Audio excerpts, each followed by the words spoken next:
Hi, and today we're going to talk about dreams and how to travel out of your body in a dream, in what's called the dream body.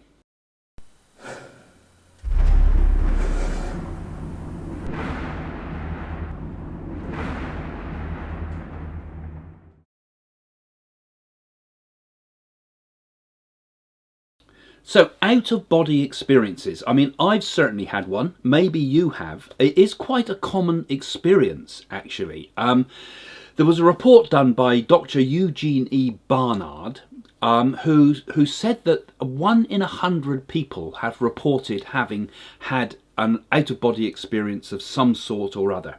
I mean, sometimes these happen, of course, in traumatic situations, such as on an operating table, but also they happen quite naturally sometimes through our dreams.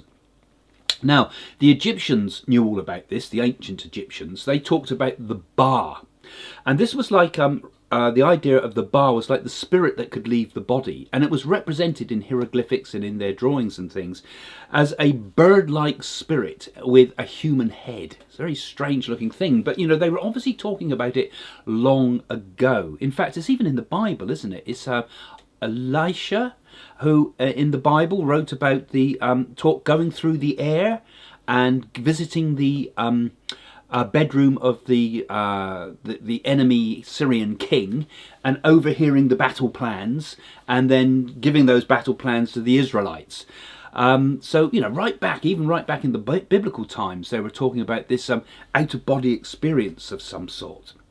So we call it many things. You'll see lots of things on the internet with different names for this. We can call it the astral body as one name for it, the body of light, the duplicate body, the etheric body, or I prefer really the dream body in this particular instance. It's often known as the dream body. I remember my teacher at school telling me about his experience in Tibet when he was based there, and talking to the Tibetan monks that used to travel in the dream body and travel all over Tibet and knew when he was coming to visit them and things. Gets your mind going as a young boy, you know. Yeah, but there's loads and loads of reports of this. A lot of research has been done into it. Some of the most interesting, I think, goes right back into the times of the early days of the Society of Psychical Research. There was a guy called Sir Oliver Lodge, who was very much a spiritualist, of course, and he recorded, I think it was 702 cases of out-of-body experiences. He called the book Phantoms of the Living. But he found that these experiences happen to people sometimes in a crisis. You know, something would happen, like an accident or a shock, and they find themselves in this astral realm, travelling in their spirit body. Sometimes you'd see the appearance of someone that was dead, so that's obviously someone in the spirit world, but they're obviously out of their body as well, aren't they? Sometimes people that were temporarily dead. I mean, he was one of the first to look into this idea of near-death experiences and temporary near-death experiences, as it were, when they came back and the people would see them stood in the room, and yet they were in hospital somewhere else, and they had no knowledge of that. And if you want to do some more research on this, go and look also at Robert Monroe, who in 1958 had his first out-of-body experience and then wrote a book called Journeys Out of the Body and did loads and loads of fascinating research onto cases of out-of-body experiences. Anyway, that's a kind of a brief history of what it's all about and what it is. We could write books and books and books on this, but that's a short précis of it all. But now I'm going to give you a simple technique to help you to travel out of the body during sleep. If you're enjoying these videos about my work with dreams, do have a look at the many books I've written about dreams. Some of them have been bestsellers. They're all listed on my website and you can buy them all now on Amazon. So here's a step-by-step guide of how you can have an out-of-body experience during dreams.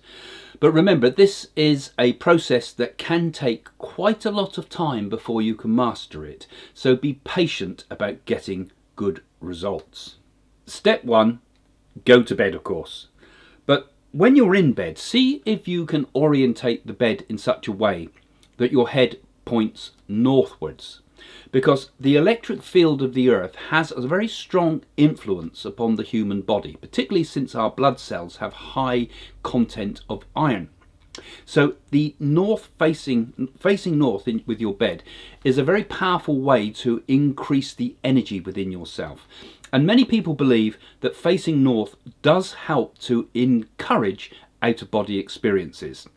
Some believe that places like the pyramids of Giza were orientated in the way they were because people used to sleep there and would have out-of-body experiences. Others have also said very similar things for Stonehenge in Wiltshire in England. So orientate your bed north facing. Step 2. Let yourself go into a very deep level of relaxation. This is important because you need to put your attention on the body and feel its weight, feel its heaviness, and as your attention touches each part of your physical body, allow it to relax. So you think of your feet, let them relax. Think of your hands, they relax. Your head, it's relaxed. And at the same time, keep your attention also on your breath.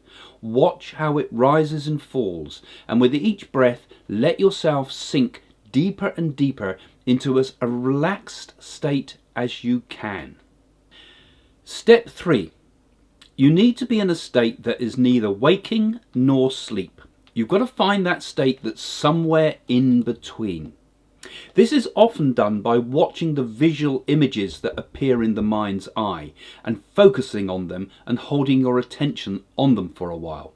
This encourages that state that some call hypnagogic dreaming, a point between waking and sleeping, where the mind is very, very lucid and yet fully awake and at the very verge of sleep.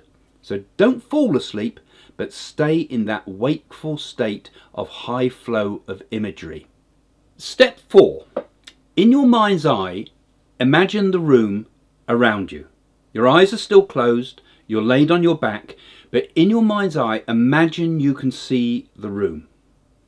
And focus your attention on some point in the room, such as, for example, the light fittings, or something that would be in the screen of your attention if your eyes were open. Focus entirely on that object and imagine it in your mind's eye. Step 5. Imagine there's a vibration between you and the object that you're seeing in your mind's eye. Feel it like a growing, deep, rumbling vibration. Monroe used to tell us that a vibration happens as you begin to enter the out-of-body state.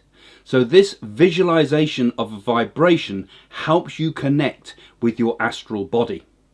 Step 6. Once this feeling of vibration becomes clear, then you are ready to leave your body. You may find it easier to imagine the vibrations as a pulsing light that fills you. Alternatively, perhaps you are better working with sound vibrations. For example, inwardly chanting the Hindu Om mantra can increase your awareness. Use the imagination to trigger the sensations that accompany a natural out-of-body experience. Step 7. To leave the body, concentrate on how pleasant it would be to float upward. You may imagine that the physical body is heavy like clay, whereas you are as light as a feather. You are a wisp of fine smoke. You may prefer a more dynamic image. You can imagine, for example, that you are in an elevator or aboard a rocket. If sound appeals to you, you may imagine that the mantra is rising to a pitch. You could think of words such as up, flying, lightness, feathers, clouds, and so on. All of these things help with triggering the experience. You may be aware of your physical sensations as you leave the body. For example, you may alternate your awareness between the heavy sensation of the physical body and the lightness of your spiritual body. Step 8. These techniques will become easier with practice. Try them every time you go to bed. Eventually, you will have the sensation of floating upwards and leaving your physical body. Step 9. Returning to the physical body is much easier, and there's no danger that you will be locked out. Simply think about the physical body and the two entities will be re-engaged. So I hope that was of some help to you. You can experiment with this tonight. You can't hurt yourself doing out-of-body experiences. You won't get locked out. You won't have one out-of-body experience too many.